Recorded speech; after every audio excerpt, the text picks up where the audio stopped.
Hi everyone, welcome back to Storytime with Leo. I'm Leo, and today I will be reading you a story, as the title might have suggested to you. Today I'm going to be reading only one story, which is unusual, but I'm in a bit of a rush today. So I'm going to be reading The Tale of Jemima Puddleduck from Tales from Beatrix Potter by Beatrix Potter. What a funny sight it is to see a brood of ducklings with a hen. Listen to the story of Jemima Puddleduck, who was annoyed because the farmer's wife would not let her hatch her own eggs. Her sister-in-law, Mrs. Rebecca Puddleduck, was perfectly willing to leave the hatching to someone else. "I have not the patience to sit on a nest for 28 days, and no more have you, Jemima. You would let them go cold, you know you would." "I wish to hatch my own eggs." "I will hatch them all by myself," quacked Jemima Puddleduck. She tried to hide her eggs, but they were always found and carried off. Jemima Puddleduck became quite desperate. She determined to make a nest right away from the farm. She set off on a fine spring afternoon along the cart road that leads over the hill. She was wearing a shawl and a poke bonnet. When she reached the top of the hill, she saw a wood in the distance. She thought that it looked like a safe spot. Jemima Puddleduck was not much in the habit of flying. She ran downhill a few yards flapping her shawl, and then she jumped off into the air. She flew beautifully when she had got a good start. She skimmed along over the treetops until she saw an open place in the middle of the wood, where the trees and brushwood had been cleared.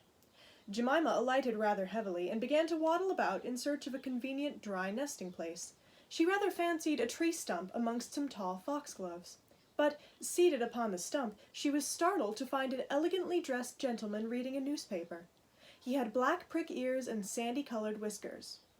"Quack," said Jemima Puddleduck, with her head and her bonnet on one side. "Quack!" The gentleman raised his eyes above the newspaper and looked curiously at Jemima. "Madam, have you lost your way?" said he. He had a long, bushy tail which he was sitting upon, as the stump was somewhat damp. Jemima thought him mighty civil and handsome. She explained that she had not lost her way, but that she was trying to find a convenient dry nesting place. "Ah, is that so? Indeed," said the gentleman with sandy whiskers, looking curiously at Jemima. Jemima complained of the superfluous hen. "Indeed, how interesting. I wish I could meet with that fowl. I would teach it to mind its own business. But as to a nest, there is no difficulty. I have a sack full of feathers in my woodshed. No, my dear madam, you will be in nobody's way. You may sit there as long as you like," said the bushy-tailed gentleman. He led the way to a very retired, dismal-looking house among the foxgloves. It was built of turf, and there were two broken pails, one on top of another, by way of a chimney. "This is my summer residence. You would not find my winter house so convenient," said the hospitable gentleman. There was a tumble-down shed at the back of the house, made of old soap-boxes. The gentleman opened the door and showed Jemima in. The shed was almost quite full of feathers. It was almost suffocating, but it was comfortable and very soft. Jemima Puddleduck was rather surprised to find such a vast quantity of feathers, but it was very comfortable, and she made a nest without any trouble at all. When she came out, the sandy-whiskered gentleman was sitting on a log reading the newspaper. At least he had had it spread out, but he was looking over the top of it. He was so polite that he seemed almost sorry to let Jemima go home for the night. He promised to take great care of her nest until she came back again next day. He said he loved eggs and ducklings. He should be proud to see a fine nestful in his woodshed. Jemima Puddleduck came every afternoon. She laid 9 eggs in the nest. They were greeny-white and very large. The foxy gentleman admired them immensely. He used to turn them over and count them when Jemima was not there. At last Jemima told him that she intended to begin to sit next day. "And I will bring a bag of corn with me, so that I need never leave my nest until the eggs are hatched. They might catch cold," said the conscientious Jemima. "Madam, I beg you not to trouble yourself with a bag. I will provide oats. But before you commence your tedious sitting, I intend to give you a treat. Let us have a dinner party, all to ourselves. May I ask you to bring up some herbs from the farm garden to make a savory omelette? Sage and thyme, and mint and 2 onions and some parsley. I will provide lard for the omelette," said the hospitable gentleman with sandy whiskers. Jemima Puddleduck was a simpleton. Not even the mention of sage and onions made her suspicious. She went round the farm garden, nibbling off snippets of all the different sorts of herbs that are used for stuffing roast duck. And she waddled into the kitchen and got 2 onions out of a basket. The collie dog Kep met her coming out. "What are you doing with those onions? Where do you go every afternoon by yourself, Jemima Puddleduck?" Jemima was rather in awe of the collie. She told him the whole story. The collie listened with his wise head on one side. He grinned when she described the polite gentleman with sandy whiskers. He asked several questions about the wood and about the exact position of the house and shed. Then he went out and trotted down the village. He went to look for 2 foxhound puppies who were out at walk with the butcher.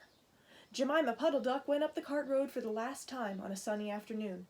She was rather burdened with the bunches of herbs and 2 onions in a bag. She flew over the wood and alighted opposite the house of the bushy, long-tailed gentleman. He was sitting on a log. He sniffed the air and kept glancing uneasily round the wood. When Jemima alighted, he quite jumped. "Come into the house as soon as you have looked at your eggs. Give me the herbs for the omelette. Be sharp." He was rather abrupt. Jemima Puddleduck had never heard him speak like that. She felt surprised and uncomfortable. While she was inside, she heard pattering feet round the back of the shed. Someone with a black nose sniffed at the bottom of the door and then locked it. Jemima became much alarmed. A moment afterwards, there were the most awful noises. Barking, baying, growls and howls, squealing and groans. And nothing more was ever seen of that foxy-whiskered gentleman. Presently, Kep opened the door of the shed and let out Jemima Puddleduck. Unfortunately, the puppies rushed in and gobbled up all the eggs before she could stop them. He had a bite on his ear, and both the puppies were limping. Jemima Puddleduck was escorted home in tears on the account of those eggs. She laid some more in June, and she was permitted to keep them herself, but only 4 of them hatched. Jemima Puddleduck said that it was because of her nerves, but she had always been a bad sitter. That was that? That was that story? I don't know how I felt about that story. I kind of didn't like it that much. The whole fox gonna eat the duck and tricking her, that's fine. That's very, story-ish, and I liked that, but then at the end her eggs didn't hatch because she was just such a bad sitter? That was not necessary. I'm not gonna cut it out, though, because it's part of the story, but just so you know, I didn't love that. Alright, well, I'll be back on Friday with another Alice in Wonderland, so hope you enjoy it. Alright, bye! Jemima Puddleduck said that it was because of her nerves, but